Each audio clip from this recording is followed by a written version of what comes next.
Putting up Ashiatsu bars is easier than most people think. If you hire a contractor or some type of home builder or home renovator, they can do it very easily just by looking at pictures and seeing as far as how you want to attach them and the type of ceiling you work with.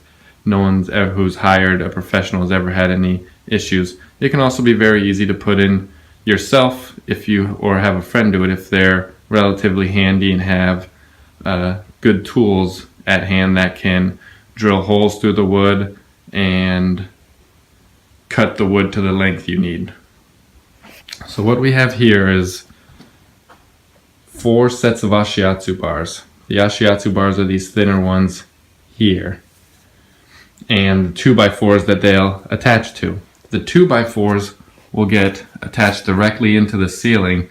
Going across the ceiling, you can see where the ceiling beams are because of the joint compound and the screws there that hold up the drywall for the ceiling. Those same beams that we attach the drywall into, the 2x4s are going to go into.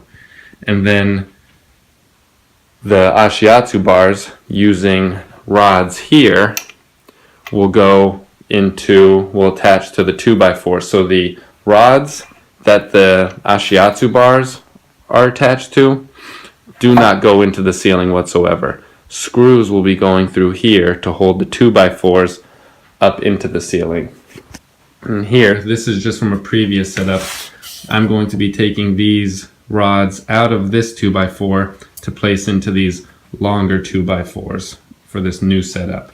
But it'll basically, then those rods will go through this hole here and it'll look like this. There isn't much space between here just because of my ceiling height, which is 8 feet, and you don't need much space because it's just room for your fingers that grab on here. Very simple to do. I'll be showing videos of the finished product. The Ashiatsu bars are ready to be installed into the ceiling. Here you can now see that the 2x4s have the rods placed into them, one towards each end, and they're just threaded rods, and that way the placement of the Ashiatsu bar on them can be slightly adjusted just by moving or screwing the nuts there. Now, each 2x4 will go into the ceiling beams using these here. This is just a heavy-duty wood screw. 4 inches is the length that we need, and these are strong enough to support our body weight. They're going to be into each of the ceiling beams. We're going to be attaching those 2x4s into 4 ceiling beams with 2 of these screws each. So that will give us more than enough strength so that it can easily be used for Ashiatsu, both beginner or advanced strokes. The 2x4s are into the ceiling now with the steel rods coming out of them, and those are where the Ashiatsu bars will be attached.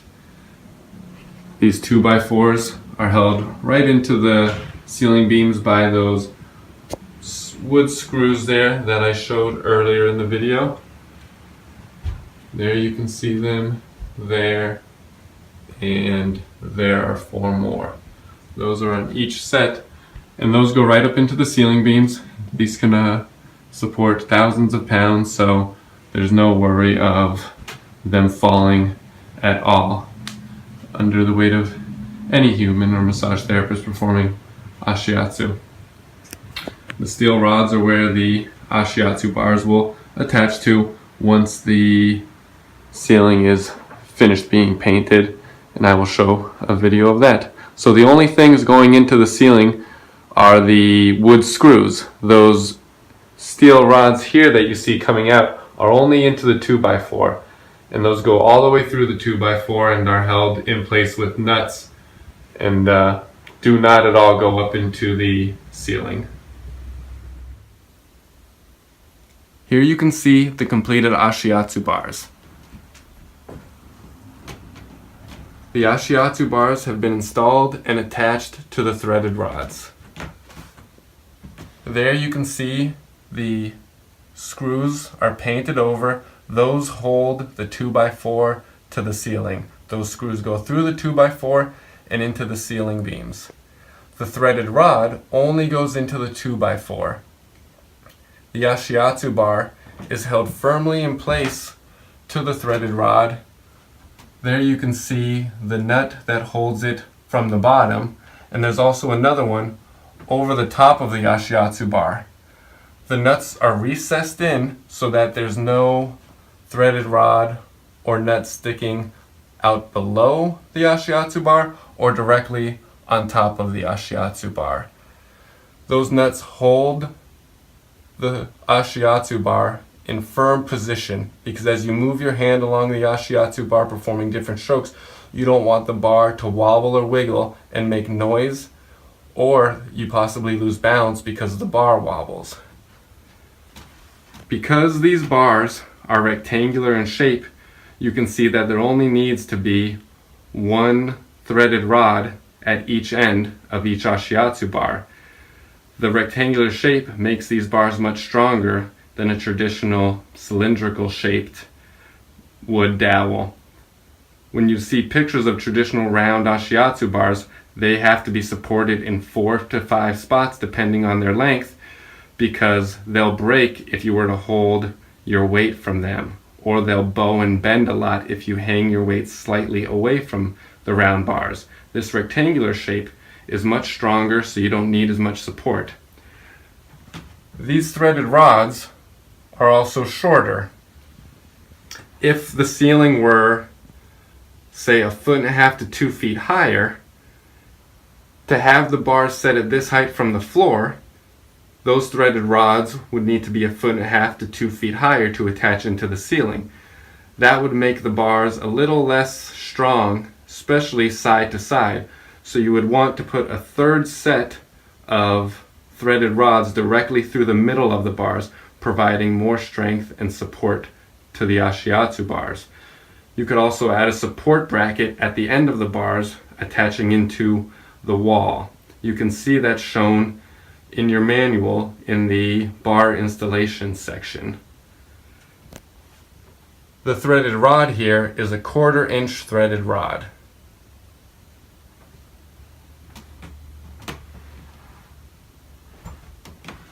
Here you can see a third set of Ashiatsu bars that run perpendicular to the 2 previous sets shown and discussed. The 2x4 goes in the same direction as the previous 2x4s, but is able to be shorter because it doesn't run the length of the entire Ashiatsu bars, because the Ashiatsu bars are perpendicular in direction.